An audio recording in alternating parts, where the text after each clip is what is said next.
on Gundams, they're like fully posable, again, because they're robots. So there's this like weird Zen garden-y kind of joy in like, oh, today I'm going to put his beam rifle in his hand instead of his sword. And we're going to put the shield in this position, and it's going to be in like a kneeling pose or whatever.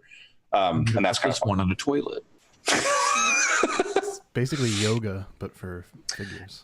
It's closer to like I said, like a Zen garden, like with sand and rocks. That's gonna put this one in third position. God. This one's doing the oh god, what's it called? Cobra? This one has a little guitar. This is a little Gundam band with a drum set, and I call this one KK Slider. It's really funny. So I'm still working on this MG kit that I picked up. I've only got like this far, just like a torso with an arm, but the torso like opens and there's a little model of a dude in there. That's actually really sweet. It's pretty crazy how much like how like dedicated to making them look just like the things from the shows they are. I mean, that's what you want. Like, you wouldn't totally like, hey, it kind of looks like it. I don't know. Yep, the MG kits have opposable thumbs. God, now I'm looking at these on Amazon, and I'm like, oh. Do you guys want face cam or kitty cam today? It's whatever you want. Yeah, whatever you feel like. We'll switch it up every now and again then. By the way, we've been live for a couple minutes now. Oh, okay. I just kind of started in the middle of Pat's. I shared my social security number. What the fuck? Yeah. Don't worry, only we heard that. Yeah, it's not part of the recording. Don't even worry. Yeah, let's see. Let's give you a zoomed in kitty cam. There. Perfect.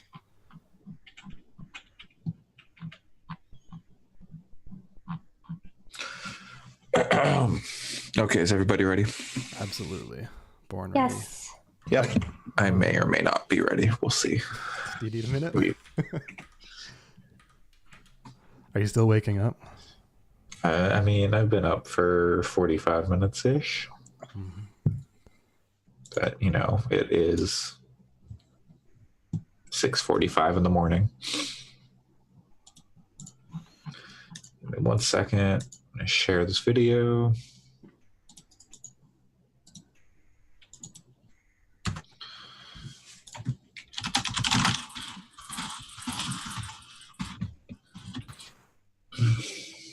Yes, I should share it. Oh, those are just Star Wars. Those are just X-Wing figures. Not even like those are models for the miniatures game. Mm-hmm. Get it out. Oh, be more. Yeah, several years ago they said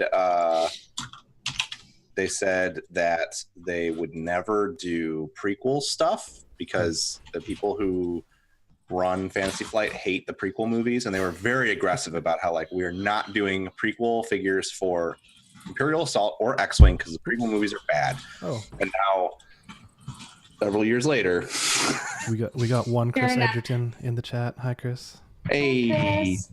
Yeah, I don't know. Like, I don't like the prequels either, but the spaceships are cool. The spaceships are cool, and also like I enjoy the bullshit of it all. Like, also now I can put like Anakin in something and say, now this is pod racing every time I roll the dice. That's what you gotta do. Of course I'm going to. That's awful. Because like about a third of the people that play at my store are really pissed that they're putting the prequel stuff in because they hate the prequel ships. So of course I'm just gonna fly prequel ships and piss them off and say, now this is pod racing and Roger every time. Oh no. I use either droid starfighters or an Anakin. Okay, so, I'm looking at these pictures that you sent, and this R2D2 in a bow tie is very, very good. So, wow, yeah, you're right. But so, Pat, one of the most mind-blowing things for me was when playing Rogue Squadron on the original, like on the N64. Mm-hmm. And then you could put in that passcode and get a Naboo starfighter like 3 years before the movie came out. Yep. That was super nuts. Yeah, that's one of the biggest tragedies. Like everyone can can wax poetic about how they want, and this is totally valid too, I'm not picking on this, how they want like a new Star Wars RPG or some big open world Star Wars or Star Wars Uncharted. I just want more Star Wars. Save it for the podcast. Flight games. The podcast started already.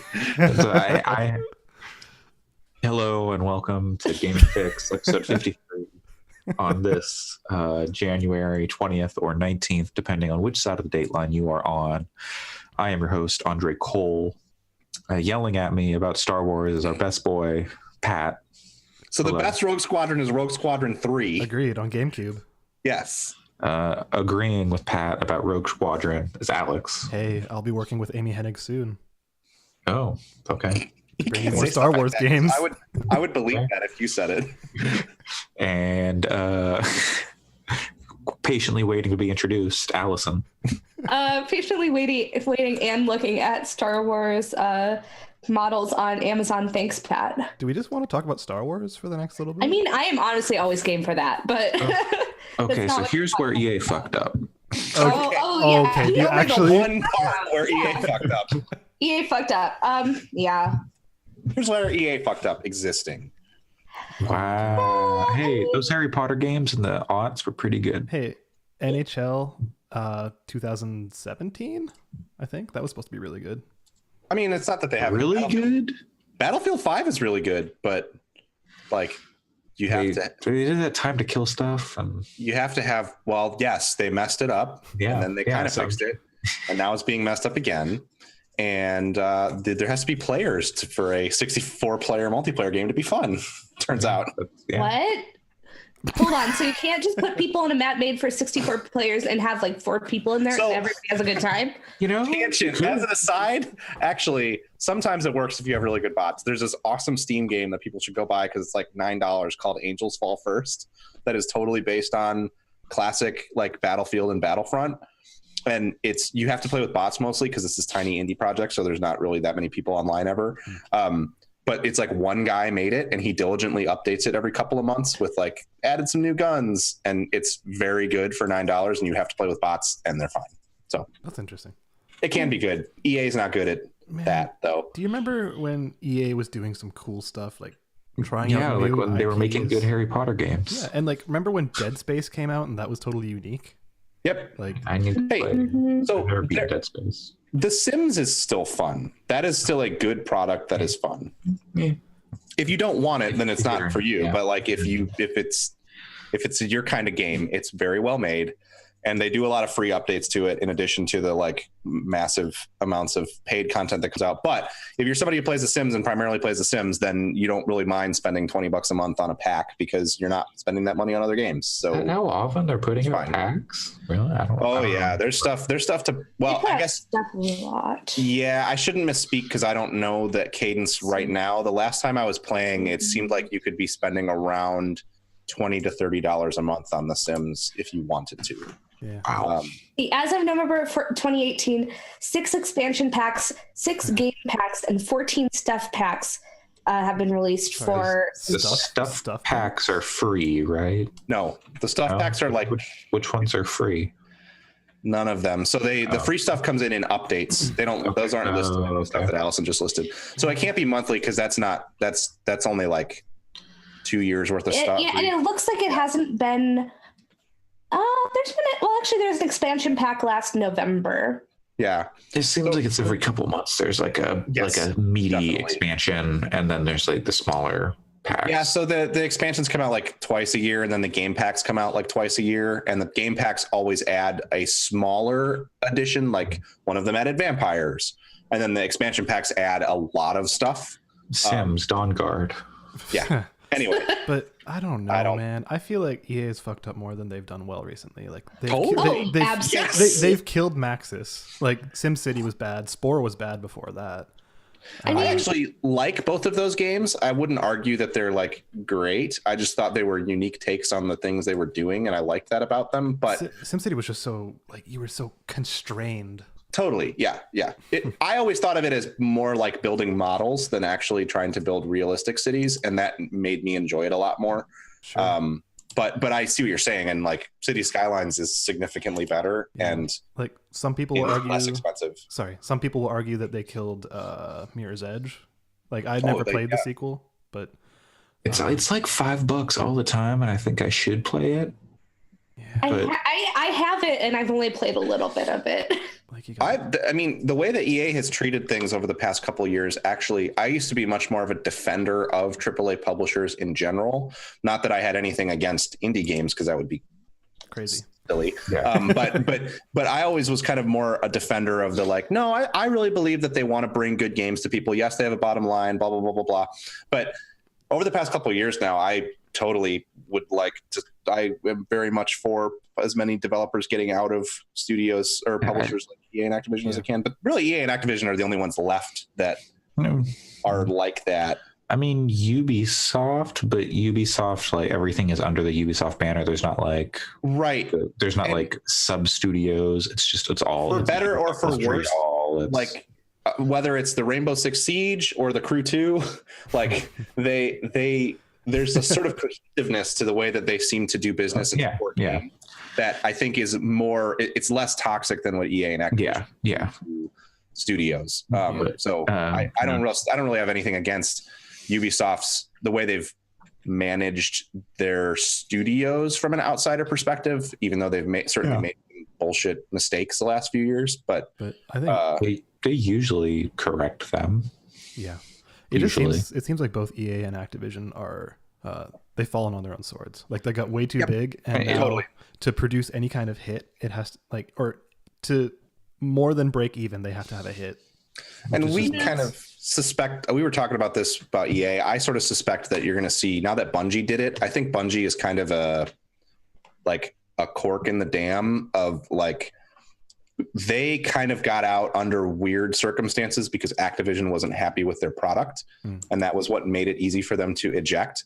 But as that continues to happen at studios like DICE and BioWare, I think you'll see that more and more, whether it's them releasing those studios or the main people leaving those studios and forming new ones. I mean, like the main people from BioWare left, but they just left because they wanted out of games. Are you talking about the Doctors? Well, the Doctors. Yeah. But the Doctors didn't make Mass Effect, like they were important, but those games were made by lots of people. Yeah. Every game is made by lots of people, but that's Kojima didn't make Metal Gear by himself. There were lots of people who worked on that. Yeah, but I think Dr. You can't make a Metal Gear game without Kojima. Yeah, Dr. Greg burnt himself out on the Old Republic. So you can't make a Metal Gear game without Kojima, but you can make a role-playing game without the Doctors. Yeah, I think true. And it just can you make the kind of role-playing game that people expect from BioWare without them? Because since then, no one is really Inquisition was divisive. Andromeda was a hot mess, and that was like internal management stuff. It sounds like because they scrapped the game 18 months before. Yeah. To be fair, that was a different studio. That was Montreal, not Edmonton. Yeah, so, but it had the BioWare name on it. And also, yes, absolutely. I know that I'm certainly not trying to invalidate or dismiss y'all's opinions of Inquisition, but I don't think it's as divisive as we've discussed. If you look at the response to it when it came out, people were positive on it. It did very well with critics. It won a bunch of Game of the Year awards. I'm not saying that there aren't reasons why it would make sense that people would be disappointed with it, but I don't know that I don't know that it was more divisive than Mass Effect 3, for example. Oh, for sure. Yeah. And I think that when it came out, for sure, it was definitely praised a lot. I just think that as time has passed, more and more flaws are being discussed. Yeah, I guess I just think it certainly did better critically over the course of that entire year than Dragon Age 2 did. Dragon Age 2 had detractors, still has a lot of detractors. So I guess my point is not so much to argue that Inquisition isn't divisive. It's that they have not made a universally beloved game since Mass Effect 2. Yeah. I mean, even I don't have the numbers in front of me, but I feel like Mass Effect 3 critically did well, and then it wasn't until it got out to the public that the fans were yo, what the fuck is this ending? Totally. Yeah. And I think I don't think critical reception is necessarily when I say divisive. I've heard a lot of things from I've heard differing opinions from people who like those games. I never finished Inquisition. It's the only Dragon Age game I put in substantial time to, but I've heard things on both sides, and whereas most games in the like BioWare catalog, people are generally pretty high on them. Yeah, I've heard from like, I know probably 10 people who are pretty into Dragon Age, and I'm counting like the people on this show that are in that. And everyone here is kind of the people that I've heard negative things about it from, or is everyone else that I've talked to really enjoyed Inquisition. And I don't really I'm trying to not sound like I'm arguing because I haven't even played it. So I don't really have an opinion either way. It could be, I could hate it or I could love it. I don't know. It's just I think it's an interesting thing that we fall into, not we as in the people on this podcast, but in the larger community. Sometimes people get really ticked at studios, they've had issues for a while. Bethesda's another example of this. Like, a lot of people like Fallout 4, but I would say Fallout 4 was divisive. It's not like 76. I think thing that they've made that people had problems with. Oh yeah, definitely. I mean, I think it was like people were like, really, it's the same shit again, like with the like bugs and stuff. And I think people were a lot less forgiving about that. I don't know if that was because of like critical discourse like leaking out into like the public discourse. And it takes a while for people to finally turn on stuff. But I guess I don't think BioWare, I've heard a lot of suggestion that like Mass Effect Andromeda was the thing that's like really hamstrung BioWare, but I think they've had issues for a long time. Yeah. I agree with that. And I think that those games take a long time to make, and yeah. Right. But even like, I think that the fan response to Mass Effect 3 has kind of shifted a lot, especially since a lot of people were initially pretty unhappy with the ending, but then I think a lot of people have kind of come around on Mass Effect 3. I think but I think that you're right in that they haven't had a game that's universally beloved since Mass Effect 2. And that was released in 2010. So the thing that I remember that really turned people on Mass Effect 3 was the last piece of DLC. Was it the Citadel DLC? The one where basically the writers just went crazy and like put in a bunch of comedy, and it was like you're setting up a house party. Something like that. Yeah, like that's the last thing I can remember that everybody was like, yeah, this is great from EA. And I think part of that is natural. I think opinions on monolithic games and series like Metal Gear, Mass Effect, what have you, like. I'm kind of thinking more narrative ones, but okay, sure. Call of Duty as well. Final Fantasy. Yeah, Final Fantasy is a great example. I think it's interesting because I think public opinion people will play Mass Effect in 10 years. Like there will be people who play Mass Effect for the first time in 10 years. And so sort of to your point, Allison, public opinion is going to shift and change on all of BioWare's catalog. You may be rereading articles in 10 years talking about how we got it wrong when Andromeda came out and then it's a technical mess, but there's some masterful storytelling in there. No, there isn't. I'm just using it as an example. It's a bad example. I have not played Mass Effect Andromeda, and I what? I thought you did. Who the fuck? I thought you were on this like Mass Effect isn't that bad. I thought you were on this Andromeda isn't that bad train with me. Nope. Oh, okay. Allison, didn't you play bad games? I don't play bad games. Yeah, I'm on the Mass Effect Andromeda. You played the Crew 2. You tried to defend that it didn't have competitive. And that was a test. Anyway. I defended the Crew 2 for like 3 weeks, okay? It's because we stopped ragging on you about it. But okay, Mass Effect Andromeda, it's incredibly disappointing because like there's so much potential in that setup. Right. And then they just like, stranger in a strange land kind of thing. And then there are 2 new alien species in an entire galaxy. Yep. That's it. And everyone else is from the same shit you've seen before. Yep. And just like, my God. And not even all the races you've seen before. Yep. It was just like such a fucking bummer. I mean, the reason I haven't played it is because it sounds exceedingly bad. So I know that it's not that bad. I had fun playing it. And the gameplay itself is pretty solid. Disappointed.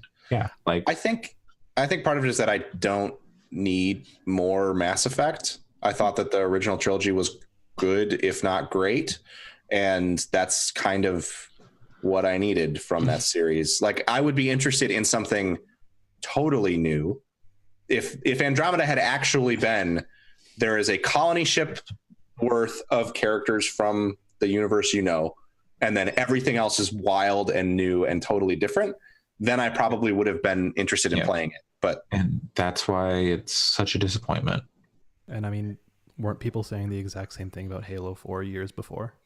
Yeah, probably. But Halo 4 at least wasn't like a mess. But it's a tighter experience than like Andromeda. Yeah, but wasn't there like one new alien species and then the rest was like old stuff? It was one new faction, yeah. Yeah, but that was pretty clear up until they didn't really like say it's going to be some crazy new universe. Okay. It was just like the Prometheans are like just the one new thing. People were disappointed that it was just the one new thing, but exactly up to release. Gotcha. Anyways, I don't know. Anthem, EA has a lot riding on Anthem right now. EA has a lot, BioWare has a lot, and what if Anthem came out, did poorly, and then EA had to shut down?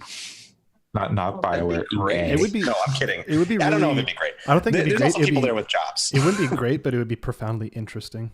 Yeah, it was just like they were doing real bad. Oh, well, they have to be doing real bad. Like, they got that Star Wars money. Dice's products are not doing. They're not doing well, but they've also got like that Star Wars mobile money. Yeah, the mobile games are doing pretty okay for them. True, but I think if anything, it probably wouldn't be that EA would close down if Anthem does poorly, but I think you could totally see a restructuring that where they're putting their money into mobile, and that's the way that they're going to do it, and they're closing all of their larger console and PC studios. Then they'll move into pachinko machines. And I was just going to say, this is like they'll disappear. New Konami. I don't know. There's probably some like legal reasons they can't, because they're not like a Japanese company or something. Yeah. I don't know. But they could make slot machines. They're a public company too, aren't they? And then Casey Hudson will go and work at probably Microsoft, not Sony, because that's the Bizarro Award, old version of that. I'm sure Microsoft would pay him a lot of money to come and work on some stuff. Casey Hudson's Fable 4. Casey Hudson at Obsidian. Casey Hudson did work at Microsoft, didn't he? He was working on the AR stuff. At some point. Yeah, I think you're right, actually. I forgot about that. Pretty sure. Anyways, whatever.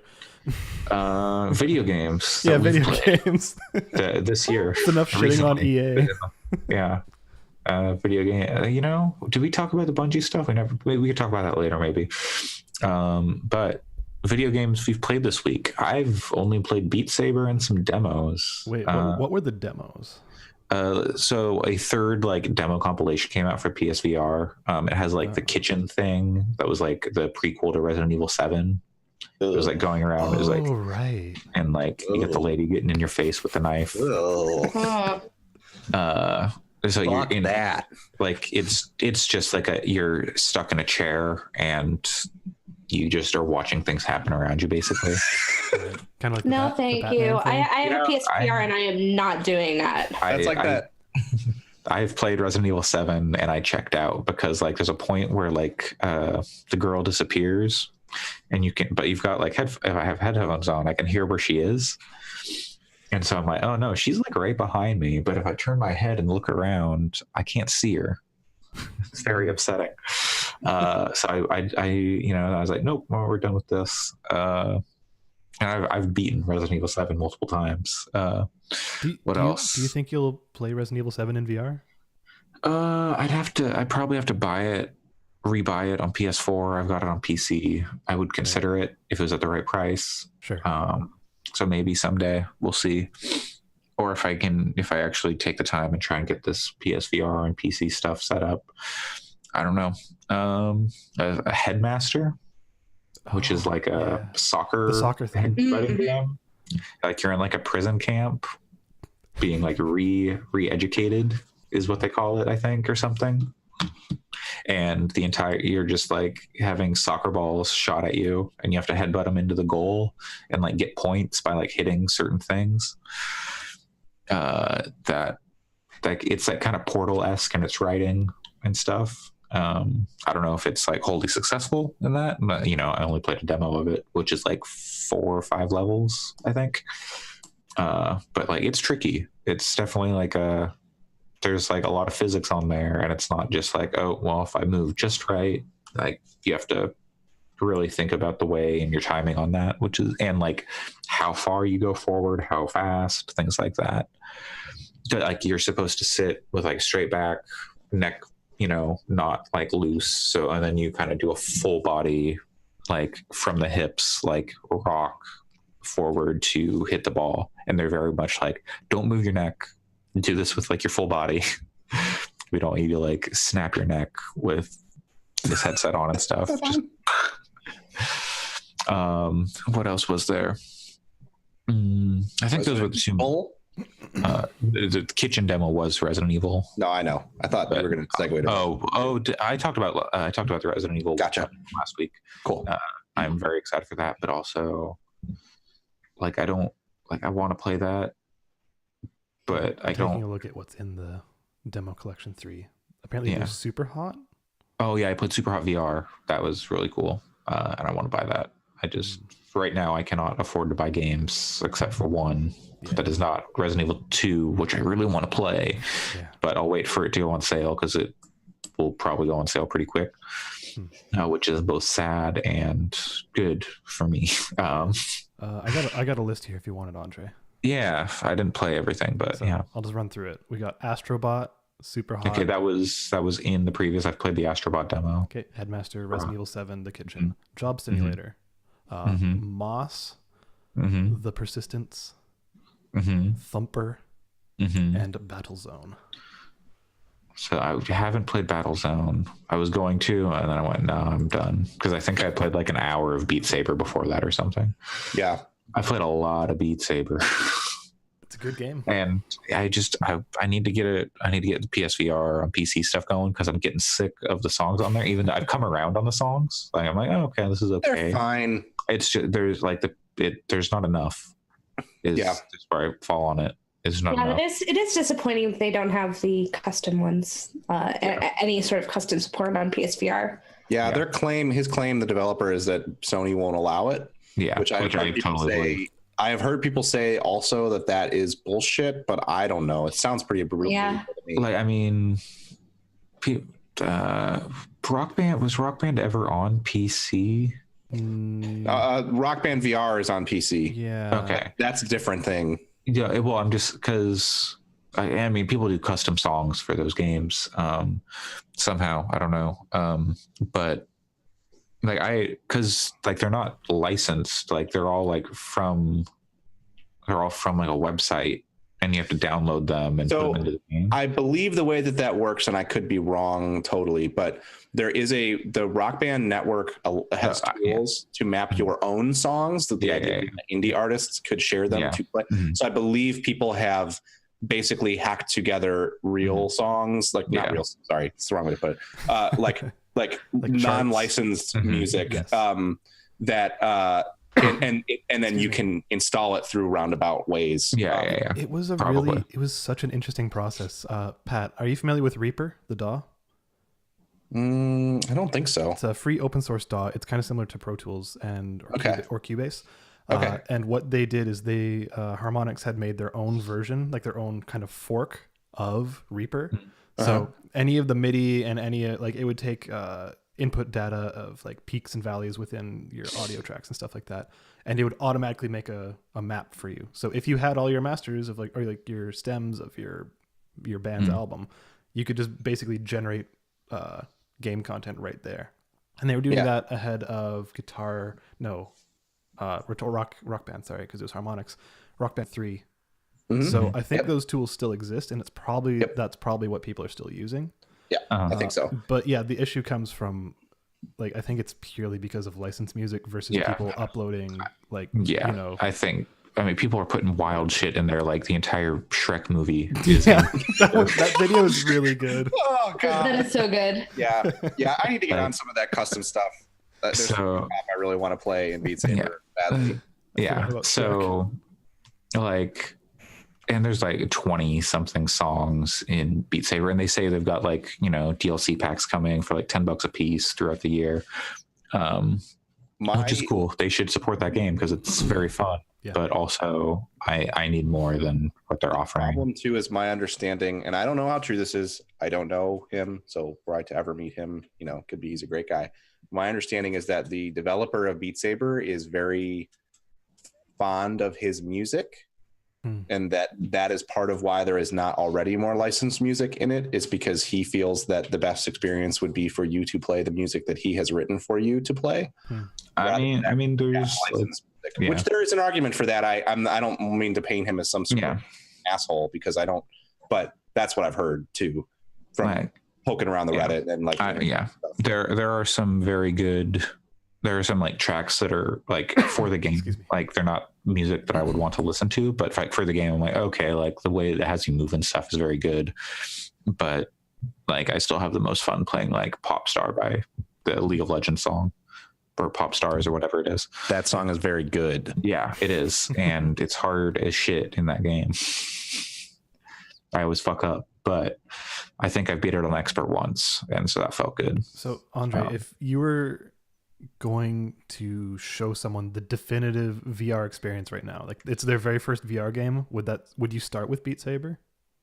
Probably, because it's easy to understand, right?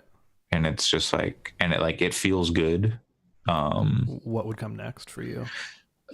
Literally the only probably Super Hot VR based on the demo I've played. For that stuff. Moss seems neat. I want to play more of it. And people seem to be just shitting their pants over Astrobot. So I guess I played the demo is like 2 levels in a boss fight or something. Yeah, it seems fine. I'm not sure why people are so like crazy about it. Maybe it's because Lucky's Tale was so bad. Maybe.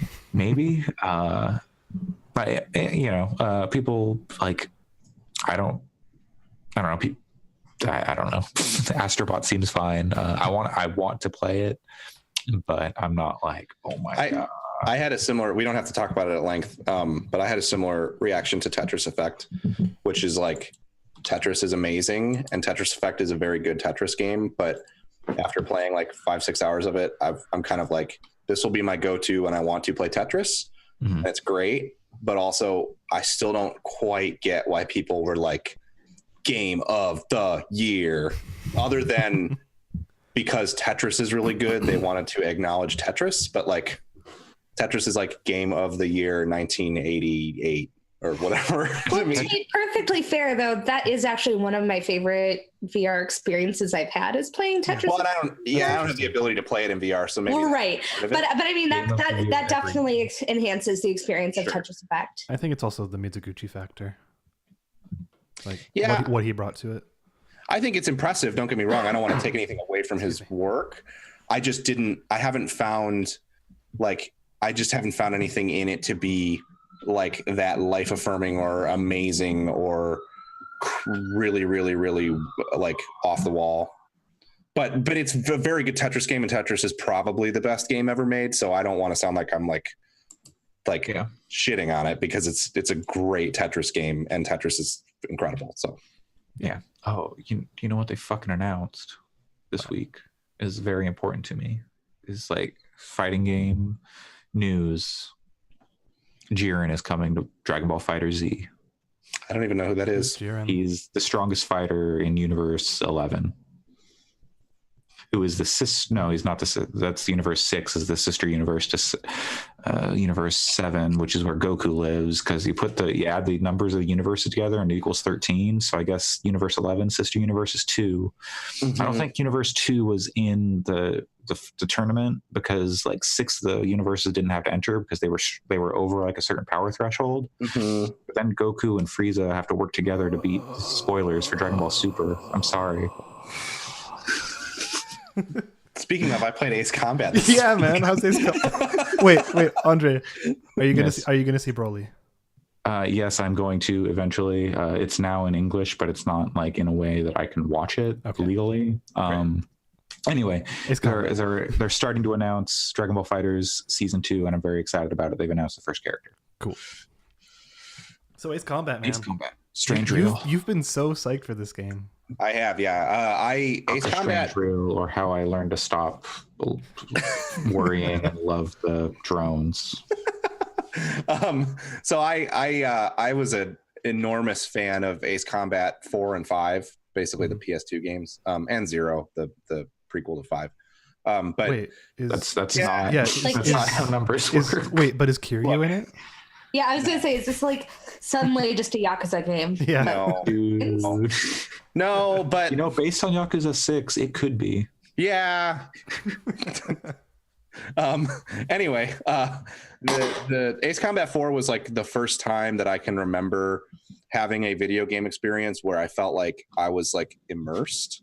And granted, I was fairly young when I played those games, but like there was something about like sitting in front of my CRT TV in my room with the lights off and hearing all the radio chatter between the pilots and like the intense music, and those games are hard, so it was like challenging. And so I have a pretty fond love of Ace Combat 4 and especially 5, because 5 is the best in the series.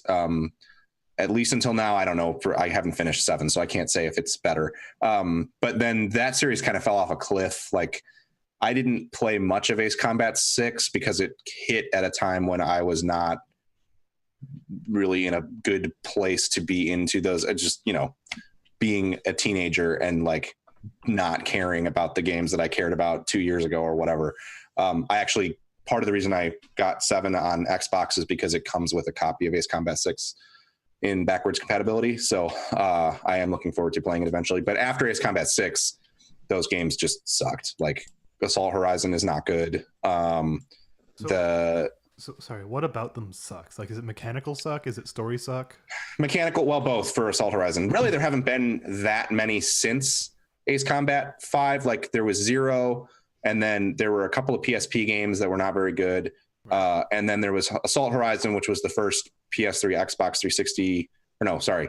Ace Combat 6 was before Assault Horizon? I don't remember. I think Ace Combat 6 was before Assault Horizon. But Assault Horizon tried to change it up by making it kind of almost more action-y and less simmy. So there were things like, and I didn't play a ton of it, so I could be misspeaking, but there's things like when you got in gun range of enemy planes, the camera did this weird like zoom in thing where you were like, now you were controlling the reticle instead of controlling the plane to like aim the guns, and it sucked. That's not fun. And it had these like dumb AC-130 segments where you were a gunner on an AC-130. It had one piece where you were a helicopter pilot and you would like fly this slow helicopter around and shoot at ground targets. It was not very good mechanically. It also did not take place in the Strange Reel. So it was kind of its own story. It may have even been based in the real world. And it wasn't very good. Canon. No. And then they did Infinity, which was a free-to-play game that was okay, but I mostly come to Ace Combat for the campaign stuff, so that never really appealed to me. But Ace Combat 7 is a proper sequel to the numbered games of yore. It is pretty much like, from a Ace Combat game perspective, it is pretty perfect. They did a really, really phenomenal job with like the controls feel like old Ace Combat. They feel like PS2 Ace Combat, which is great. There's a like easy control method where you don't roll the plane and pull back to turn. You just kind of use the stick to make the plane go where you want. I don't think it's very good, but it's never been a good way to play those games. If you play with the like expert controls, it feels perfect. It has the wild story. It has the aircraft tree, so you get points for beating missions and you get to unlock more planes and secondary weapons. There's like a build system where you kind of build out, which I think was in the free-to-play one, where you put parts on planes to create different stat boosts, which is kind of cool to play with. It gives it a little bit more depth from a like loadout perspective. But those games are just really neat. The thing that is weird about them that you don't realize at first is that they're kind of puzzly.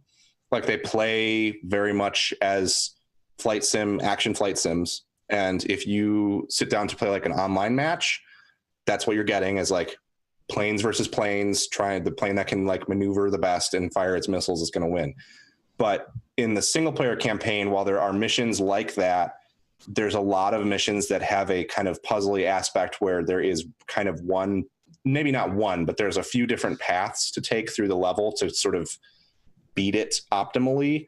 And finding out those paths is the way to maximize points and to like beat it on the harder difficulties. Like for example, I'm on mission 6. I think there's like 20 something missions. So I'm like about a quarter of the way through the game. You have to score 17,000 points, is basically like that's the whole objective for the mission. And there's a huge mix of ground and air targets ranging from buildings to planes to tanks and APCs driving around. And they're all worth around like 200 to 300 points a piece. So if you do that math, that's a lot of things to kill to get to 17,000 points. And it's hard. Like I am pretty good at those games. I'd like to say it all came back pretty quick, and I play a lot of flight games in general. So it was pretty easy to slide back in. And my first try last night on that mission, I got like 16,000 points, and then I ran out of time and you fail. So trying to figure out the right path to say like, well, I got to go attack this base. I shouldn't waste my time with these buildings because they're only worth 100 points. I want to kill these 10 things and then go kill these 10 things and then go kill these 10 things. All while trying to stay alive because like missiles are flying at you and you have to like dodge them and use your chaff and stuff. It's really, really cool. And the pacing is neat because like the mission before that was just a straight dogfight. The one before that, I had to do a stealth sequence where you're flying in between radar nets, which you can't see physically in front of you, but they're on your radar. And it's made more interesting by the fact that when you fly in clouds, your plane can ice up and become less maneuverable. And then on top of that, there's like air currents and wind gusts that can make your plane hard to control. So trying to fly through these little gaps in the radar net is really interesting. And then there's more ground attack focused missions. It's just very cool, the amount of variety that's on display. It's totally not just flying around shooting planes. The story is bonkers in a way that I really like. But I need to know because people keep saying that the story is bonkers, but I know nothing about the Ace Combat stories. So I'll give you like is there continuity? Yes, totally. Okay. Oh yeah. Okay. Oh yeah. Just making sure. They have like a universe called the Strange Reel. Yep. Yeah, but it's not continuity in the Metal Gear sense. It's not like the events of one game lead necessarily directly into the next game. The only one that's true of that I can remember is Ace Combat 0. That one is a direct prequel to 5. But is it like a Fallout continuity where it's like all this stuff is happening in the same and there is crossover between characters. So for example, one of the main characters in Ace Combat 5 is the president of Ossia in Ace Combat 7. Ossia? So what they did was they basically made a fake version of the real world. Mm-hmm. Like in the game, it's June 2019, and you're flying like real airplanes. And except the map looks different a little bit. There's like a couple of major continents. One of them is kind of more like Eurasia put together, and one of them is more like North America, and Ossia is kind of like the United States, and Erusia's kind of like Western, like the European Union, sort of.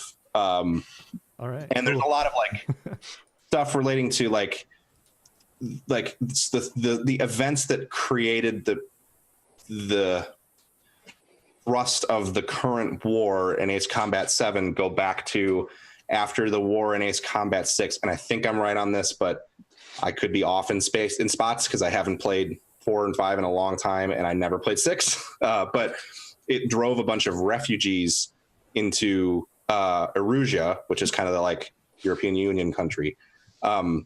And by driving those refugees there, it created unrest in that country, which resulted in more conservative politicians that are more warmongering rising to power there, which is an oddly prescient story, given that this game had to have been in development for quite some time. And so there's all this like, the thing that makes it so crazy is that there's like these different countries and they have these characters that are sort of caricatures of Western politicians, but not in a they're not that over the top. They're just a little bit over the top. And they're doing things like... It's not Metal Gear Rising. No. Okay. It's much more like Metal Gear. I don't even know if I would compare it to Metal Gear in terms of tone, even though that's a good touchstone for like how weird it is. Sure. So what I'll do is this is like a very minor spoiler for the first like 2-3 hours of the game. So if you're playing, feel free to hit pause, but it's really not something that happens and you're like, oh, the twist. So yeah, brother. So the game starts off, and the cutscenes are kind of following this woman who her grandfather was a pilot in a previous war. He's probably a character from one of the past games that I'm not remembering. And he died in war. And with her grandfather, she built this airplane, and she takes off in this plane, and she's violating wartime aviation law by flying a plane that's unregistered. So she gets sent to this penal colony on an island, and is like, basically this penal colony is designed to like make fake planes and look like a fake military base so that the Erusian army will go there and attack them and waste resources on trying to take it when it's really just a penal colony. So they put her on Australia. Kind of. It's actually geographically kind of where Australia is too, okay. But a much smaller island. It's like the size of New Zealand. Anyway. So it's New Zealand. Anyway. And one of the things that's pretty good about the story is that they're not too heavy-handed with saying what they're not like.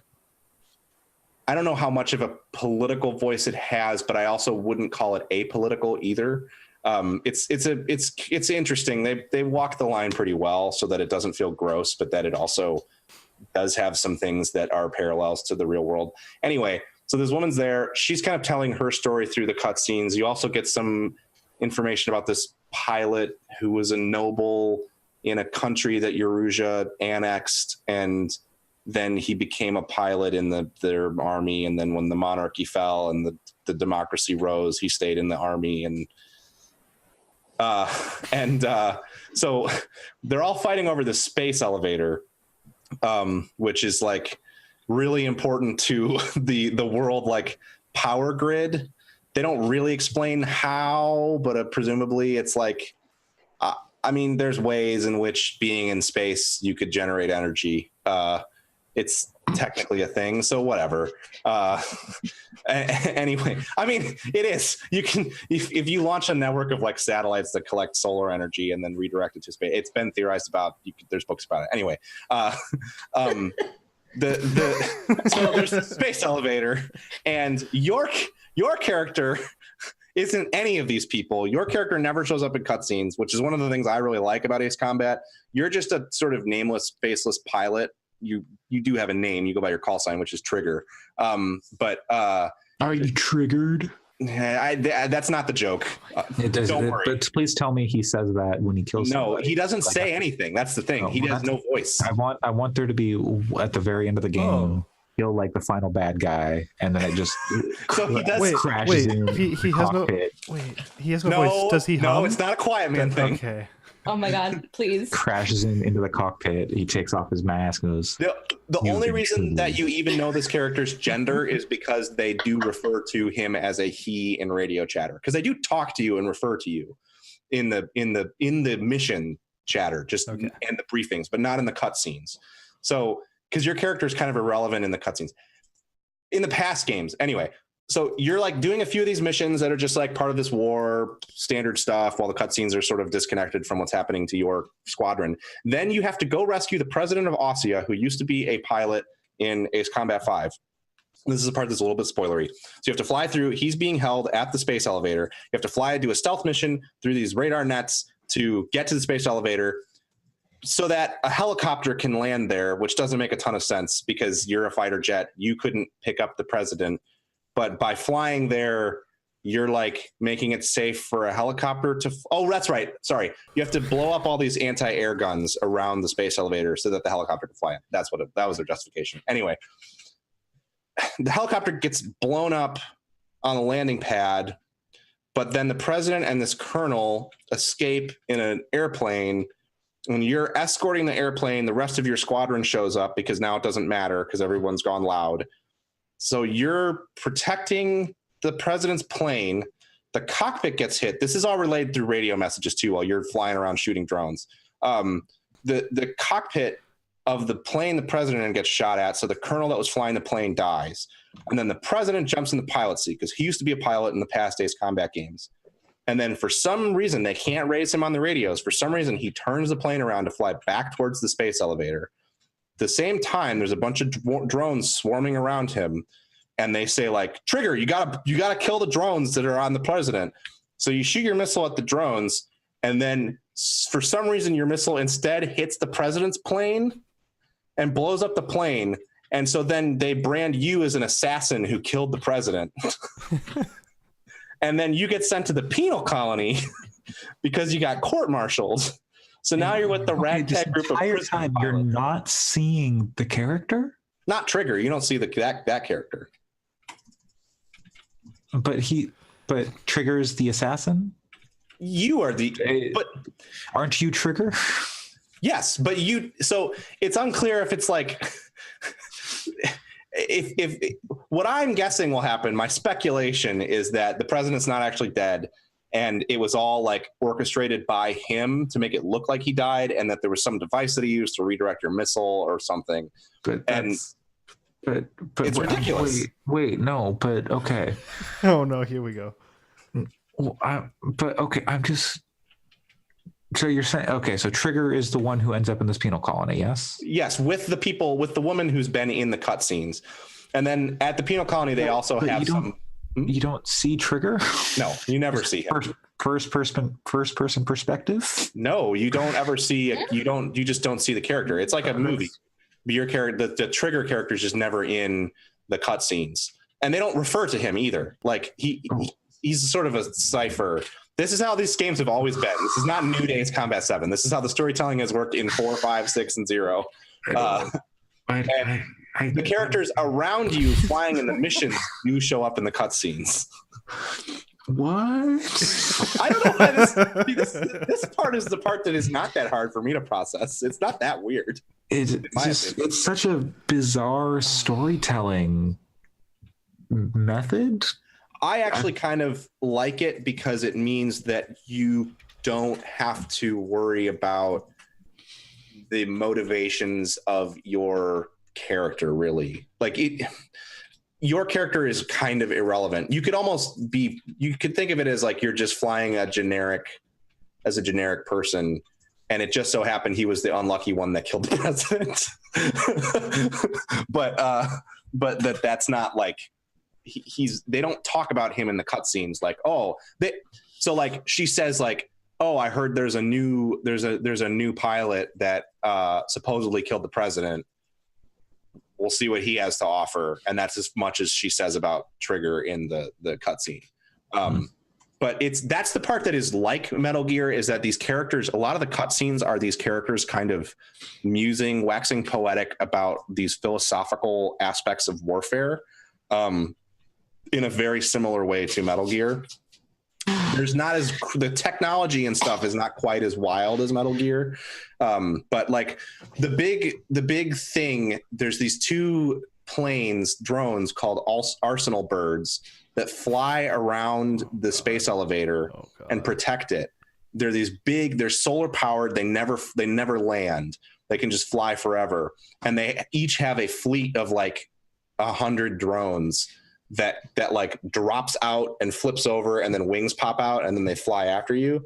So there's that kind of like anime crazy stuff in it. But yeah, it's a lot of people. Chris Edgerton makes a good point. This makes Kingdom Hearts look like a children's book.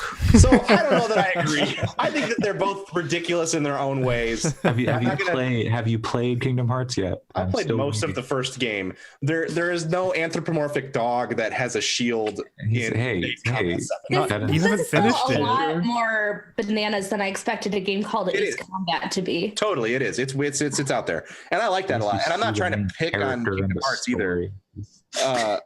Because I think that they're both ridiculous in different ways. I wouldn't say that necessarily one has to be more ridiculous than the other one. But what are the chances the president got Norded? I'm really happy that that Ace Combat 7 has garnered any degree of like of notice from the wider gaming space, because none of this is particularly off the wall. Like in Ace Combat 5, there was the pilots, you weren't sure through 90% of the game whether or not there was a spiritual being called the Demon of Raspberries that was like influencing your battles. There wasn't. There's nothing supernatural in that game. But the whole time, the characters would talk about like the ghosts of Raspberries and the Demon of Raspberries and how it's like watching over the battlefields. I thought you said raspberries. No, Raspberries. R-A-Z. Oh, okay. So like this stuff has been, there's in Ace Combat 4, there's like a spaceship that you have to fly to the edge of the stratosphere where the planes can barely fly to blow up a spaceship.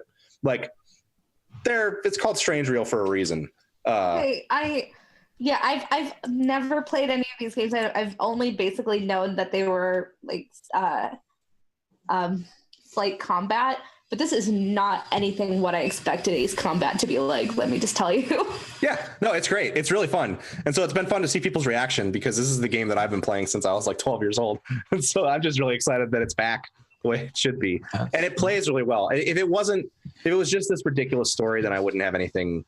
I wouldn't be like evangelizing it at all. But the thing is it's like in a world where these games just don't exist anymore, the like action combat flight game on this scale, certainly there are indie projects that are good that attempt to do that. But this is like, the visuals are incredibly good. Like when you fly into the clouds, the way that the like moisture fogs up your windows and stuff is really amazing. And like the controls are perfect. The degree of different weapons and plane types, the planes feel different. And like, it's fun because it's a totally different thing than like other games where you're shooting a gun at planes, because the way these planes work is they use their missiles. Like you have a gun that you can shoot things down with, but out of the probably 400 things I've shot down, I killed maybe 6 of them with guns. The rest of the time you're trying to get a missile lock and fire off missiles at them. There's like alternates, like sub weapons, like air-to-air missiles that can target 8 things at once. So you get behind a formation of enemy planes, target 8 of them and hit the button, and then 8 missiles come out of your plane and blow up all of those other planes at once. It's just got really cool, fun, over the top stuff in the game, on the gameplay side, that even if I like the convoluted, ridiculous story, but even if you're not interested in that at all, you can kind of skip over it. And there's really solid level design and control there. It seems real weird to say that a game about flying has good level design because it's the sky. Yeah, I guess I should say maybe encounter like mission design. Yeah. Because it and real good cloud placement. Well, but sometimes the landscape, like there's some levels where you have to fly through close to the ground through like the cities that are falling apart. There's one really cool level that I haven't played yet, but I've seen played, where there's like a fog, and there's these AA sites on top of these mountains, and you have to clip up above the fog to blow them up. But as soon as you come up over the fog, you get targeted by like 4 of them. So you have to pop up, shoot at them, and then dip back down into the fog. And if you're in the fog, maneuver around the mountains. If you're in the mist, then there's like some weird bug monsters. I wish that would really be that's what they need to do, is they need to take the Strange Reel to the next level and like combine it with EDF. No, I was gonna say M. Night Shyamalan, but yeah. But oh man, you're a plane in a supermarket. That's The Mist, actually. That's Stephen King, not M. Night Shyamalan, thankfully. Is it Steve? Oh, it is Stephen King. You're thinking of The Happening. It has a twist at the end that was very M. Night Shyamalan-y, kind of. I don't know. Sure. That movie's fucked up. It's good. But you're right. Yeah, Stephen King. It takes mean or whatever. Anyway, I would say that there's a lot there in Ace Combat 7. Like, I'm already a quarter of the way through the story, but that's on normal difficulty. The stories are kind of made to play them at the higher difficulties. There's multiplayer, which sounds like it's peer-to-peer in a way that is not the best, but that it's also totally competent. And console multiplayer games were peer-to-peer for decades. So it's not like that's a game-breaking thing. And it has plain battle royale too. Do 100 planes take off from an island? I don't know how it works exactly. I think it's actually just like a free for all deathmatch. But do they take off from an island? You do take off from an island all the time, and aircraft. Okay, so you have to land on aircraft carriers. If there's 100 planes on an island and they all take off, that's pretty good. Mm-hmm. I really think they should have done the battle royale mode with you controlling the drones, and the drones. There were 100 drones sitting underneath the arsenal bird, and then at a certain point, you could just push a button and drop your drone out from the arsenal bird, and then you'd have to thank the bus.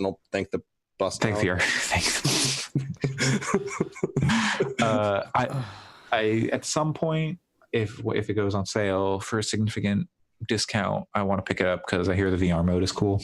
Yep. Once the VR mode comes to PC, which they've all but confirmed it will, because it is now listed as a not a full PSVR exclusive, but a timed exclusive. I'll probably double dip and pick it up on PC as well to play it with a VR headset, because that'll be cool. Yeah, you've come in kind of. I don't think I'm going to be buying this at full price by any means, but you've somehow managed to get me kind of interested in this. So, and I would say to anyone, story 2019. I don't. We'll see. Well, I don't know. Based on what's coming out, who knows? Yeah. Well, it's got to be. It's not going to beat Kingdom Hearts 3, but we'll see. It's got a better story than anything BioWare's put out for a while. Wow. Air horn. We'll see. Okay. We'll come back to you, Pat, but does anyone else have anything they want to talk about? Any games? Yeah, I played. Wait, no, Allison, you played more than I did. We've been going. Yeah, I have a couple of games. Segue. So I picked up. I had a pretty tough week work-wise. Don't want to get into too many details, but it was just really, really busy and stressful. So on Thursday night, I purchased new Super Mario Brothers U Deluxe. The strangest and realist of universes. Yes. Which, okay, I've never played. Joke. I've never played a new Super Mario Brothers game, and this game's real good. It's I didn't play it on Wii U, but the level design is really, really good, and the controls feel really, really great. Based off of reading some stuff, I decided to play as the newest character edition, which is Toadette, and plays if the controls feel really fantastic, and it's been a really fun experience. So Toadette is branded as like easier because of like the Super Crown or whatever. Do you think that's impacted your enjoyment either in a positive or negative way? Because like Peach she can like float, or Peachette can like float and like has like an extra jump and all sorts of weird stuff. I think it is definitely easier because Peachette does have the float ability, kind of similar to Super Mario Brothers 2, like Peach controls, I guess, where you do have a lot more floating. And the Super Crown does have quite a bit of availability throughout the levels, but I don't think it's necessarily like overpowered in any way. Okay. I've heard that the easiest character, Nabbit, is probably pretty much breaks the game. I watched the quick look on Giant Bomb. Oh yeah, I did too. They were playing 4-player, and that looked like a nightmare. Yeah, and I know a lot of people really like the multiplayer, and I think that's part of why I never really picked these up before, just because I don't have a ton of people that I'd necessarily be playing these multiplayer with. But so far the level design's been really fun. A lot of the levels feel very have really good movement, so a lot of the big pieces are kind of moving all over. So it feels good. So far I'm almost done with the second world, so hasn't been too big of a challenge yet. But I know that this also comes bundled with the new Super Luigi Brothers U, which is supposed to be decently harder. So, but yeah, it's been a good time, and it feels like the level design and control are so good that I'm just glad that I decided to pick that one up because I'd never played it on Wii U. But I'm honestly, as somebody who was one of the 5 people that owned a Wii U, I am genuinely really glad that they're porting so many of these games over to Switch, just so that they can get new life, and then even new life from me who they spend all that money making those games. They better get people to buy them. True, absolutely, and I mean, the Switch is such a nice machine to use that I certainly don't mind playing games on it. My biggest wish right now is for them to re-release Tokyo Mirage Sessions on Switch. Yep. So because that's literally. Oh fuck! It's no, because it's got all the Fire Emblem shit. I was like, maybe Atlas will put it on PC, but I don't think that'll happen. Yeah, but yeah, that's literally the only reason I've been keeping my Wii U around is because I'm like, I haven't, just in case I need to keep playing it or they don't release that. But yeah, no, if you haven't played New Super Mario Brothers U, I definitely think it's a fun time on Switch, and Toadette and Peachette are genuinely so fun to play with. So even though it's marked as easier and you might not necessarily want to be the easier game, I think it feels so nice that it's pretty fun. And then also it makes it a little bit more easy to get some of the collectibles and some of the coins and stuff. So that's been fun. So it's a really great game, and I think kind of shows how good 2D Mario is. So I'm glad I made my stress impulse purchase decision. According to one Jeremy Parrish, it is the best Mario game ever made. Yeah, I saw that, and I'm like, I like Jeremy Parrish a lot, so I was, I don't know if I'd necessarily go that far, but you could make an argument. I mean, just in terms of not as. Yeah, well, I think it's a very polished.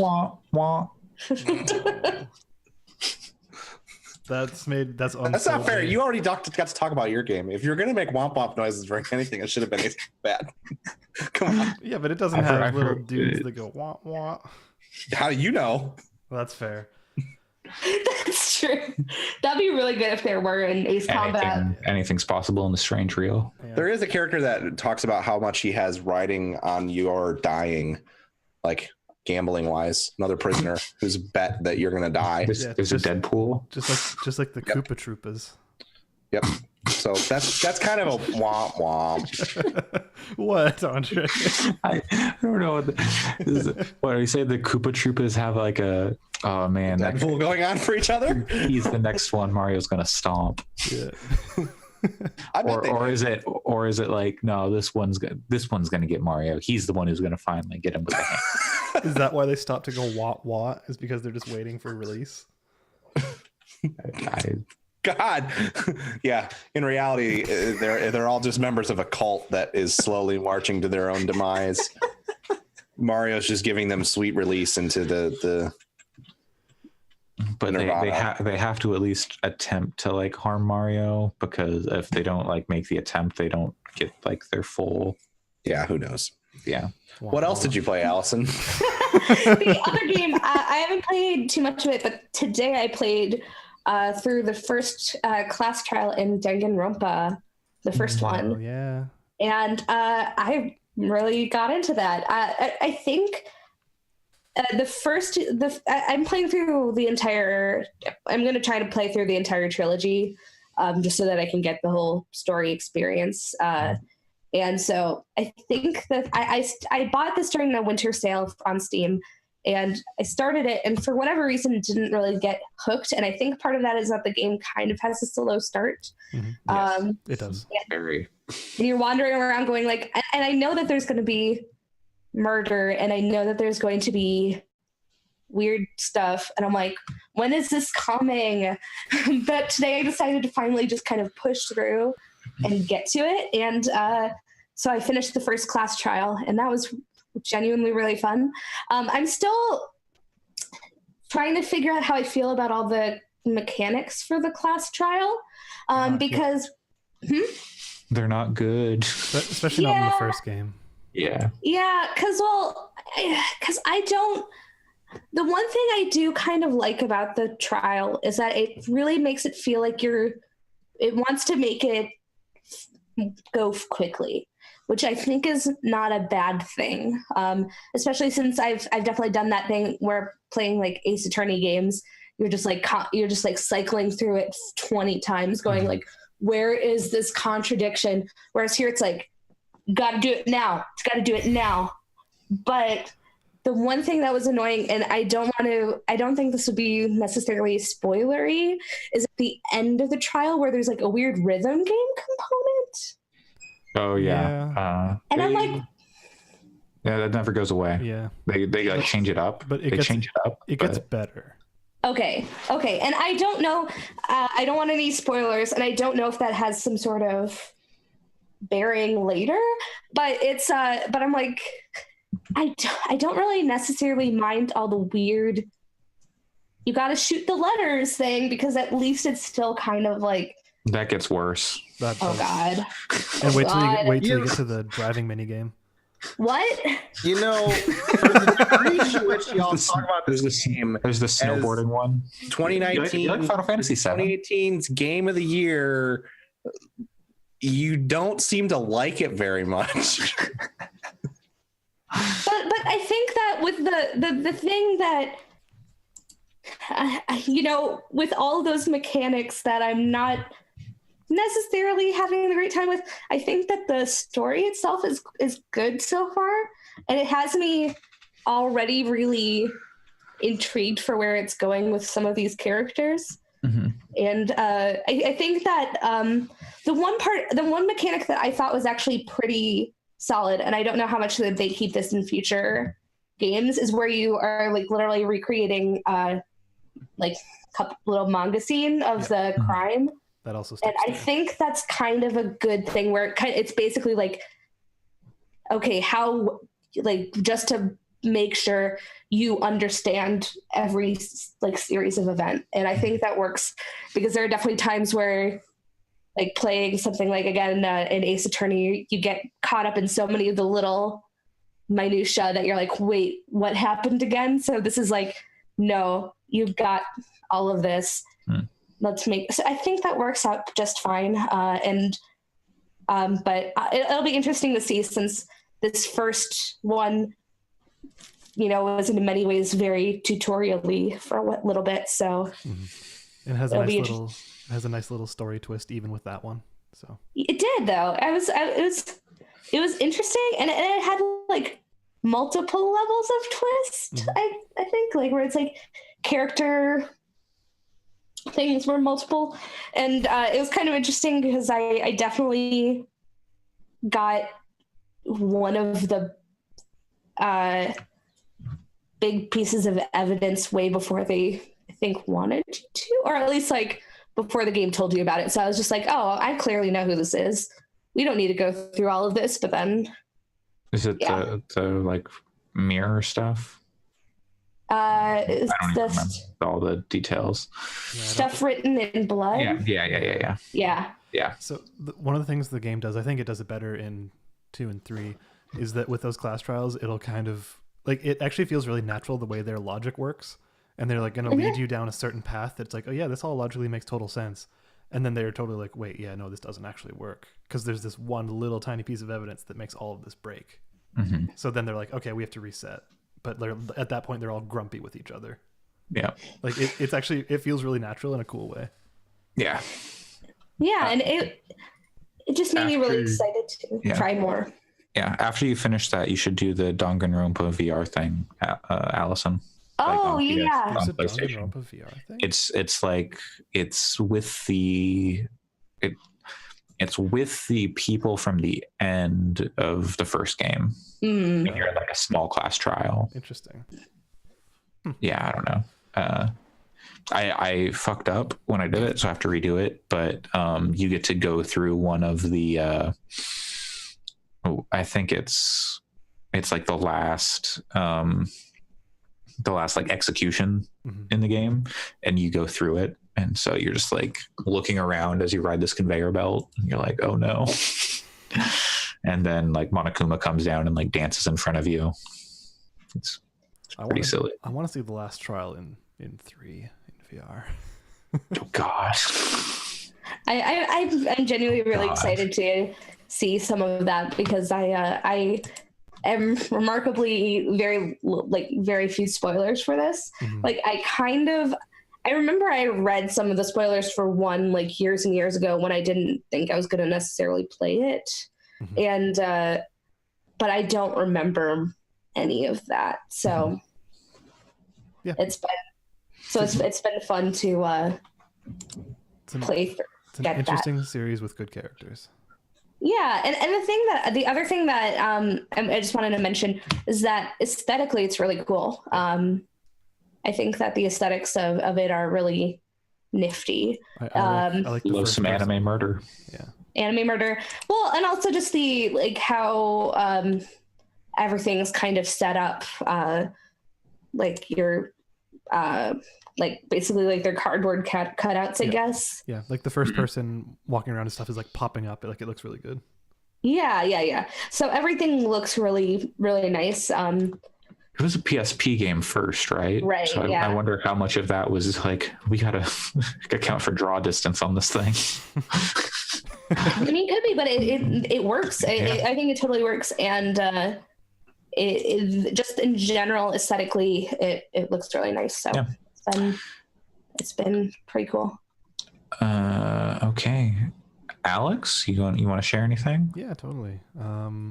So too bad. Bam. So I played 1 game this week, but I have something else to talk about that's gaming related. So, but first, let's get through some other crap. Sorry, I'm just also multitasking for our production for the video. So I finished a manga. I finished like 40 chapters in a couple of days, and it was really good. It was the manga following up The Land of the Lustrous, the anime that I watched, that I still heartily recommend to basically everyone. And that thing goes places. Like it goes places I never would have expected, and that's super cool. About halfway through 2 books. They're both really good. But the game I played is a mobile game. It was recommended to me randomly. Like I was just on the Play Store, and it was one of those like, hey, this seems like something you would like. And I was like, I don't know, Google, I don't trust you. But Masters of Eternity. Yeah, no. Mobile gotcha game. No, it was like Moe. Yeah, love Moe. But you'll love Masters of Eternity. I'm not gonna play it. But it was like, it had this like 4.5 star rating with like a couple million votes and like a lot of downloads. I was like, oh wow, this actually seems like it could have some clout. It's called Cats Are Cute. And you're telling me you went, I don't know, Google, at a game called Cats Are Cute? Yes. Who are you and what have you done with Alex? Right. But like the man makes a good point. So it's got this really weird art style, which feels deliberately crappy. Like it feels like it's like a step above stick figures, but yet like a lot of the environments, like you can tell it's the same artist, but a lot of the environments are really detailed. But like the cats themselves, they're basically stick figures, and it's super cute. And mechanically, it's okay. Like the systems and everything make sense, but that game is hella boring. Like there's like 4 things to do, and none of them are particularly engaging. So the cats are pretty cute, though. Yeah, they are. Like it is adorable, and it's kind of like Neku Atsume in that way, where you're just collecting a whole bunch of cats and it's adorable. But like it has a 10 out of 10 from Softonic. I don't know why it's not that great. Like there's things you have to do, which is like feed the cats. They'll have like a little food bowl above their head. You tap it, then you're just tapping their food bowl like 20 times, and then you feed them. And it only has 1 vote on Softonic. That's probably why. There's another one where it's like the cat's like, I want to hide. So you have 1.5 minutes to find the cat, and you literally zoom out and tap on every tree until you find the cat. And it's like, it's not that engaging. So I don't know if I'm going to continue with it. It's fine, but it seems pretty shallow. But, holy shit.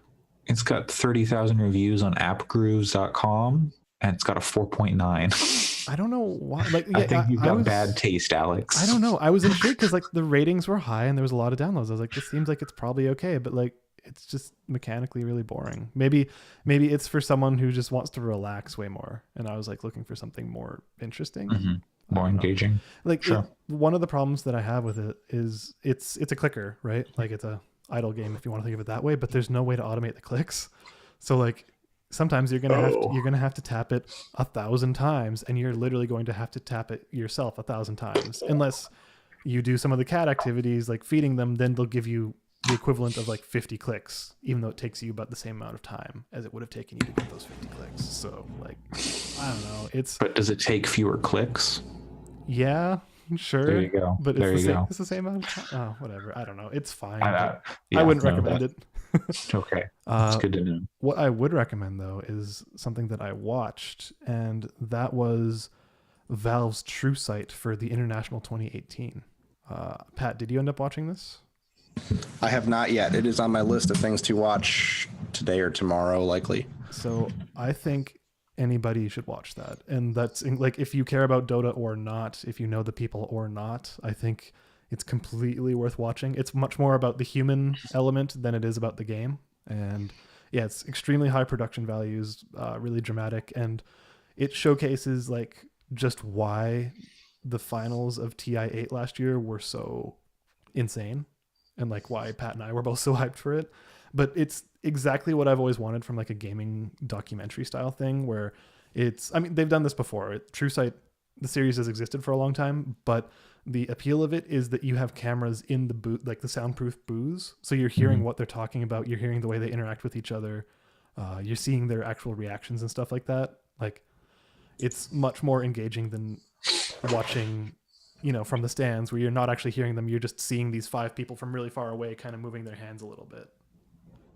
So it's really, really cool. It's totally worth a watch. It's about an hour long, and it's 100% recommend that. Coolio. Do you have anything else you'd like to share? Cats are cute, but other than that, no. Okay. Well, then I want to hear about the other game Pat has been playing, because it's my favorite game. Oh God, here we go for another hour. No, I don't have an hour of. Well, I do. I won't share an hour of thoughts about The Witcher 3, but I have been playing The Witcher 3 pretty heavily as well. Finally, I've started that game probably 10 times. I've probably played enough of it that if it had all been in one playthrough, I would have finished it, because I've done like everything through White Orchard, a bunch of side stuff in Velen, and then like the Kira Metz first quest like 10 times. But this is the first time I've ever like sought to fully push through it. So I have played The Witcher and The Witcher 2 both a couple of times in the past, so I'm pretty in love with that world already. I don't know why it took me so long to get around to actually playing through The Witcher 3. I've read the books, I've read the fan translated short stories. Like, it's a series that I'm pretty interested in. I just haven't really felt like I've had time to devote to playing a huge RPG. But anyway, that game is really, really good.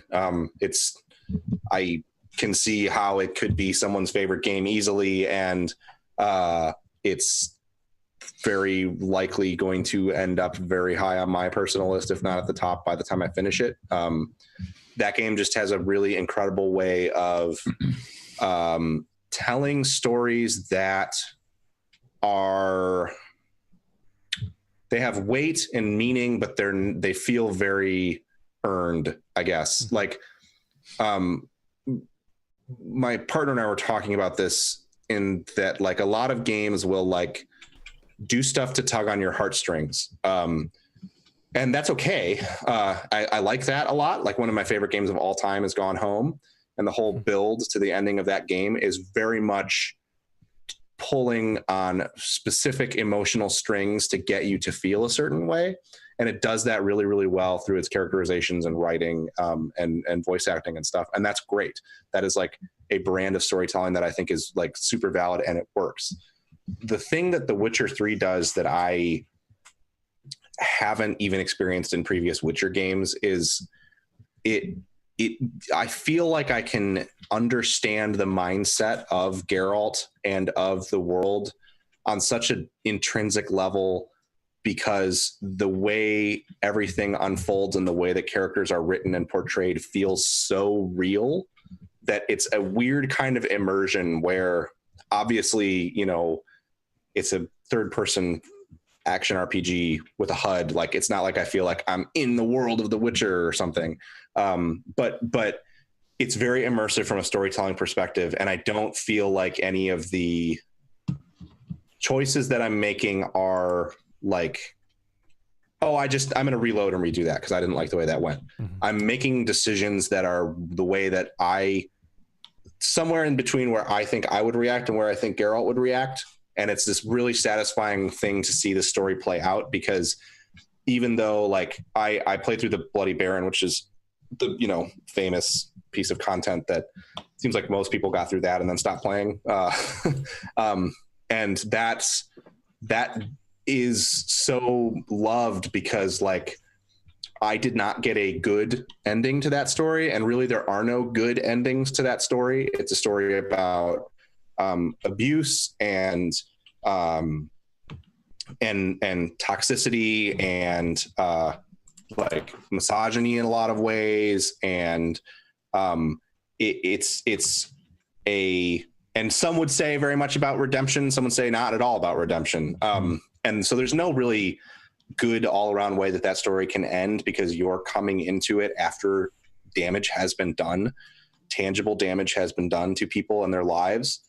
But the way that it ended for me felt very appropriate to the choices that I had made along the way, even though in some ways, and this is something I'm grappling with a little bit, there is a choice that you make that determines a huge part of that story that actually has nothing to do with that story, which is an interesting thing, because for a second I was kind of like, that kind of sucks. I didn't know that this was going to have any bearing on that. And I didn't think it felt kind of like a gotcha moment. But the more that I thought about it, the more I think it just shows that like stuff in that world has ripples. And when I stopped to think about the way that story ended, I felt that the outcome that occurred both made sense and I was okay with it, even though characters died, you know, like major stuff happened. But I felt like I still made the choices that I wanted to make, and that the way that it ended, while not good, was not, it didn't feel like a slap on the wrist for making a bad choice. And I think that's the thing that is the most impressive to me about that game so far, is that there's a sort of, Andre and I talked about this a little bit, there's that sort of like shades of gray style of moral storytelling that I generally really dislike, because I think that there are things that are absolutely wrong and there are things that are absolutely good. And typically shades of gray storytelling revolves around this notion that thing that you thought was so bad is just on a spectrum. And I dislike that, because it often leads to a path of redemption to someone that's really shitty. And a way to say that like, oh, the decision that you thought was the right one actually hurt people. And I think that's not good storytelling. And I think it's kind of contrived. And in some ways it feels like, it's always felt to me like, you know, angry people telling stories to make themselves feel a little bit better because they've made shitty decisions in the past and they want to find ways to justify them through their storytelling. That's maybe a little specific, and I can't think of a specific example of that, but that's just the kind of vibe I often get from those stories. Whereas in The Witcher, the shades of gray elements are much more about showing you that sometimes there's degrees of bad things that happen to degrees of bad people, and it's less about justifying bad behavior and more about how do you react to these different things that occur, that you can't control and that you can't necessarily even influence that much. And so I think it's really smart storytelling. That game world is really good. It's fun to play it as a video game and run around and clear out the question marks. And it's fun to go through the story and narrative and see the heavier stuff. And I'm now I just started the Novigrad stuff. So the stuff where you meet Triss and start to see where that's going. And that is it's pretty brutal early on. But another thing that game does really well is it doesn't feel like prestige television does to me often, where it's just like, we're going to show you horrible things to get you riled up. Like, there are people who get burned at the stake at the beginning of the Novigrad section, but it doesn't feel gratuitous or like lingering, and it doesn't have that tone. And not to pick on, people love it, that's fine. Not to pick on like it, but it doesn't have that Game of Thrones tone where it's like, we're going to show you these people burning because the world is fucked up. It's more like they're showing to you the lengths to which things have gone wrong in this city in a much more metered, measured way that I really appreciate. And it being a video game, you're also going to get to like cut the heads off of a bunch of witch hunters, which is fun too. So, yep. God, it's a good game. It is. I installed it, and then I thought about playing it, and I went, no, I have to play other things that aren't The Witcher, even though I really want to play The Witcher again, because it's real good. But yeah, so then I uninstalled it. But maybe I'll install it again. I don't know. I don't have time. You know what you will install? Cyberpunk. I will install Cyberpunk when it comes out after I update my computer. Or upgrade. I've got updates, but yeah. I was going to say something. You are planning to play the DLC, yes? Absolutely, yeah. Okay, good. That is definitely part of the plan. Because oh man, it's so good. I will say too that I had part of the reason that I started and stopped it so many times is when it came out, I played it on PS4 because my PC wasn't good enough to run it at the time. And then I had a bunch of frame rate issues in the swamps around Velen, which is common, and it really killed it for me. So I decided to wait until I could play it on a PC because I had been planning to upgrade my PC anyway.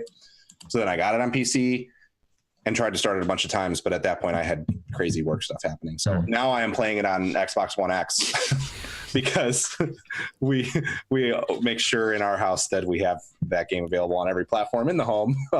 And it's as a really one should. As one should. I should buy it on PS4. It's a really great experience on a 4K TV on the couch. It looks so good still, and now with the kind of enhanced pro consoles, you can get it running at I think it's running at 60, but I'm not positive. Witcher 3 on Switch when? Oh god, I can't even imagine. I can't either. It would be Skyrim even occasionally chugs. It's a good port on Switch, but it occasionally chugs a little bit on Switch. So I don't know that Witcher would work. If they can make the Blight Town in Dark Souls run at an acceptable frame rate, I think they can make perhaps. And Doom. I played Skyrim VR too. That's kind of cool, but I don't want to go on length about it because we're already. Yeah, we've been going for a healthy length. I think we didn't talk about Destiny and Activision, but our Destiny expert isn't here. What? I don't know. I'm happy for them, but I updated Destiny the other day and took a look at it and was like, I'm going to play this because Bungie's indie now, and that's great. And then I opened up stuff and I was like, oh, I have like 14 powerful gear. They got quests and they got the screen says 12 things that I can do. And then I have an objective marker. I don't know what that is. And there's 37 kinds of currency. And the map that I'm on is like really small, but I'm supposed to keep doing bounties on it for some reason that I don't really understand. It suddenly became a free-to-play game. Yeah, but like, yeah, and I don't mean that in a bad way. I just it's fine and it plays really well. But like the thing is, and we kind of talked about this with Sam a little bit in our chat last night, was like the thing is that the carrot at the end of the stick is to be able to try to find a group of people to do a raid with, which I don't want to do. Yeah. So it's kind of like, I don't know. I hope that that them being independent means that they can make the content that they want, and that the content that they want is weirder and more interesting. I think the raids are the content that they want to make. Yeah, maybe. But I've also heard that a lot of the microtransaction kind of stuff came from Bungie, not Activision. I mean, they were probably told, "Hey, find a way to make more money." Yeah, and then that was like their least, because like the microtransaction stuff, at least to start, and like now I don't think it's even that bad. Like you can get a lot of that just by playing the game, but if you don't play the game a lot, then like you can spend the money to get like more Eververse stuff, but you can earn like most of it just by playing. I never felt like the microtransaction stuff was that bad. Yeah. You could get like mods for weapons. That was the main thing that was gameplay affecting, but you can get them by playing too. I don't know. Yeah, that felt like, I'm not accusing you of this at all, Alex, but that felt like the outrage in news articles from that felt like people who don't play Destiny looking for something to write about Destiny and taking a really sensationalist tact with it because that's what gets clicks. That's sort of how it always felt to me. Maybe early on, like when we were unsure what that stuff was going to be like, because like that stuff was all like free in the original game, and like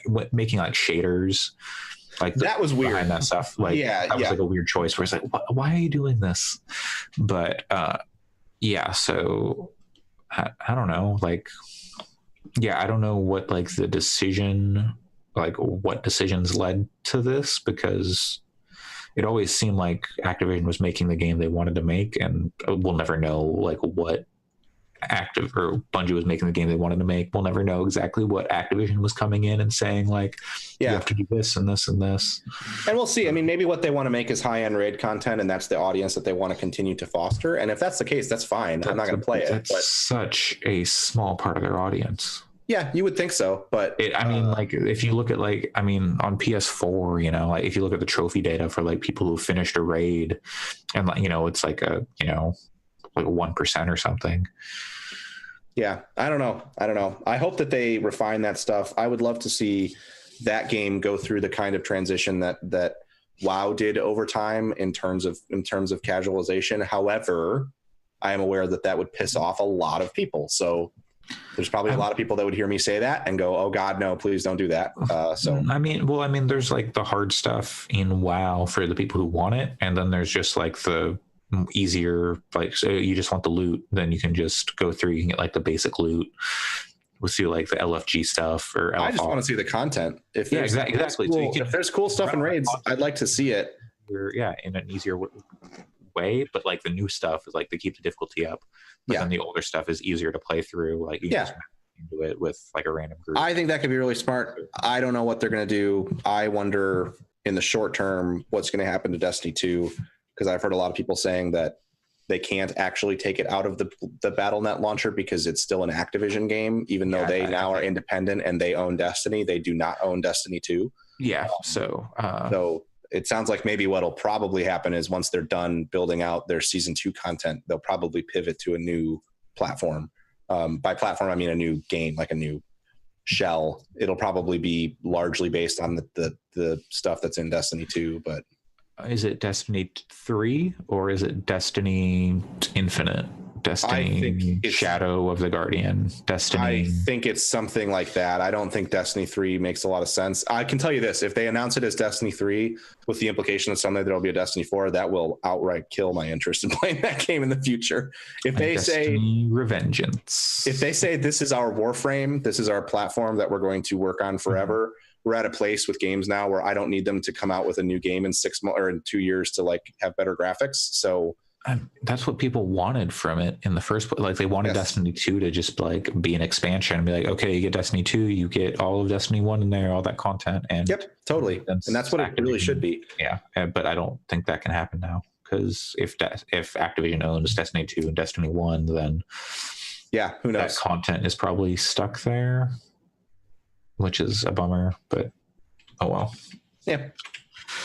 Okay, well, that is going to do it for us on this episode 53 of Gaming Fix. You can find us on iTunes, Google Play, anywhere fine podcasts are sold. And go ahead and leave us a review if you'd be so kind. We appreciate the feedback, and it helps us get noticed by people. Alex, where can people find you? Yelp. Okay. Isn't Yelp done? Isn't like Yelp like bust? I don't know. Best Boy Pat, where can people find you? You can find me at Jester PC, and I'll shout out very quickly. Starting on January 23rd, there is a big game of the game Eco that's starting. This is a thing that Jeff Grubb from VentureBeat is kind of putting together. It's going to have like over 100 people. The Giant Bomb unofficial Discord is in it now. The Waypoint Discord is in it now. Jeff Grubb's Discord is in it. It should be pretty cool. Eco is a Minecraft kind of game, except that everyone is cooperating to try to stop a meteor from destroying the planet.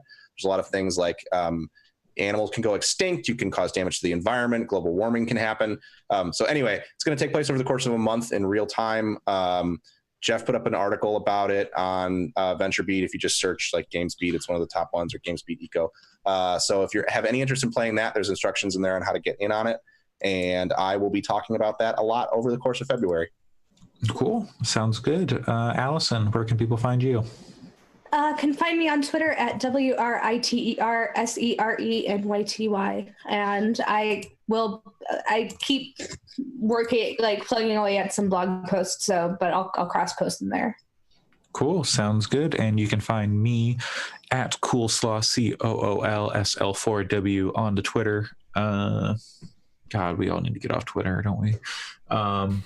Anyway, that's going to do it. Thanks for joining us. Like I said, leave a review, and hopefully you'll be seeing some more types of content from us in this year, 2019. Video writing, maybe on the website.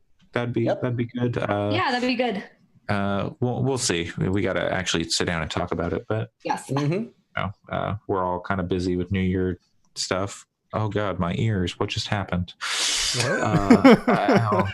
Andre, you're cool. You okay? It's the tinnitus. Don't worry about it. It was just a very strange thing that just happened. Okay. Wear earplugs at concerts, kids. Yeah, that's true. All right. Good night, everybody. Good morning. Good luck. Oh God. So long. And that was Andre's last episode. God. Hope you're okay, Andre. Oh yeah, no, I'm good. It was. Don't worry about it. All right. Bye. Bye. Everyone. Bye.